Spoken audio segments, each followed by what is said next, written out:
On va passer au pour-contre avec cette question. Est-ce le premier test, le premier gros test de la saison pour l'OGC Nice face à l'Olympique de Marseille? On va laisser d'abord la parole à Romain.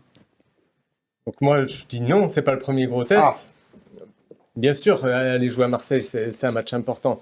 Mais c'est un match qui vaut que 3 points comme celui à Auxerre. Bon, j'enfonce des portes ouvertes. Mais pour moi, le vrai test de l'OGC Nice cette saison, c'est la faculté d'arriver à enchaîner les semaines à 2 matchs. Et là, on n'est pas encore dans ce cadre-là. Donc on va attendre quand il y aura Sociedad et Lazio. Là, il n'y a que 3 points en jeu, il n'y a qu'un match, ils reviennent, ils sont frais, ils ont une coupure pour certains qui n'étaient pas internationaux. Et puis là, il y a la vibe Marseille sur les 3 premiers matchs, mais Marseille non plus n'a pas affronté un concurrent direct. Donc peut-être que ça va s'effriter, cette vibe de Zerbi. Donc pour moi, c'est trop tôt, à 4e journée, pour dire que c'est le gros test de la saison pour Nice. Léandre. T'as été bon, Romain.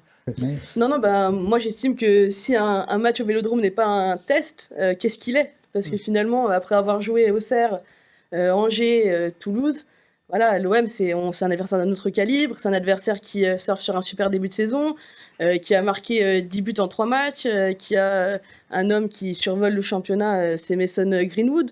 Donc moi j'ai envie de voir si cette équipe de Nice, elle va être capable de résister à tout ça, à la pression du public, de résister à cette attaque de feu, parce qu'on sait que la défense de l'OGC Nice, elle est encore en construction, avec des recrues qui sont encore en train de s'intégrer.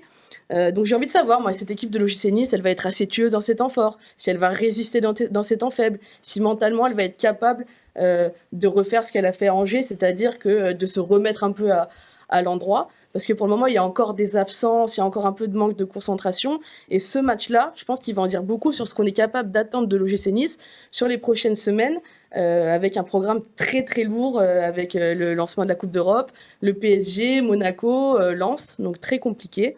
Donc est-ce que cette victoire contre Angers, c'était un trompe-l'œil? On va vite le savoir.